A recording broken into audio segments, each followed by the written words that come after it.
Vous êtes admirés, chers visiteurs, l'un des plus beaux exemples d'architecture civile de la Rioja.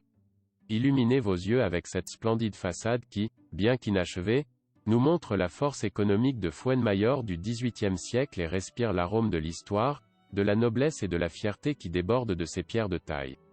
Et parmi ces arômes, nous mélangerons celui de la cannelle, puisque cette rue, actuellement le Palais, s'appelait à l'origine rue La Canela car il y avait des vergers dans lesquels cette plante aromatique était cultivée, un nom qui a été récupéré pour une autre rue dans une nouvelle urbanisation. Ce palais a été commencé, mais jamais terminé, au XVIIIe siècle par le marquis de Terrán, une branche de la famille Medrano. Admirez ce splendide bâtiment avec intérêt des quatre côtés, mais avec une façade avec balcon et une galerie continue à l'étage supérieur qui met en évidence la complexité et la symétrie de la composition architecturale plus tard acquis par De Francisco Antonio de Tobía y Ubago, un riche éleveur de bétail, appartenant au Conseil honoré de la Mesta, une chaîne de montagnes de Mansilla qui descend jusqu'à Fuenmayor et reprend un grand domaine viticole. Le promoteur de la Real Junta de Cosecheros, qui se réunissait dans ce palais depuis 1788. Le roi le prit sous sa protection la même année et ses statuts furent approuvés par le Conseil de Castille en 1792. Il englobait les 52 communes de la Rioja castellana comprises dans les communes de Logroño jusqu'à la Calzada avec Miranda de Ebro et celle de la municipalité de Soria, et qui peut être considérée comme le germe de l'actuelle appellation d'origine Rioja. Le but de cette société était de faciliter l'extraction du vin. D'où sa devise, vous prospérerez en extrayant,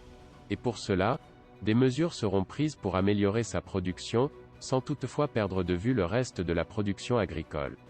Son premier objectif sera la construction d'une route qui permet le passage des grandes galères, charrettes tirées par des mules capables de transporter 6 ou 8 bocois de 48 cruches de capacité chacune et qu'ils ont passé 2 semaines dans l'aller-retour à Santander pour l'exportation de là par bateau jusqu'au marché anglais.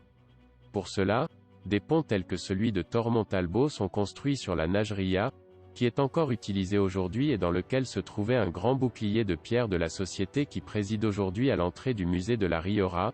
des chemins tels que l'ancienne voie romaine, qui est aujourd'hui l'ancienne voie de Logroño, et des asiles et des hôpitaux sont construits. Pour financer ces projets, on obtient le véritable privilège de percevoir des taxes pour l'usage de la route et l'unification des poids et mesures pour faciliter les échanges entre les différentes régions. Le Royal Board, comme on l'appelait populairement, a réussi à ouvrir les portes de la commercialisation et de l'exportation du vin de la Rioja. Jetant les bases de ce qui est maintenant l'appellation d'origine actuelle et étant le premier précédent d'une tentative d'organisation politique économique de ce qui est maintenant la Rioja.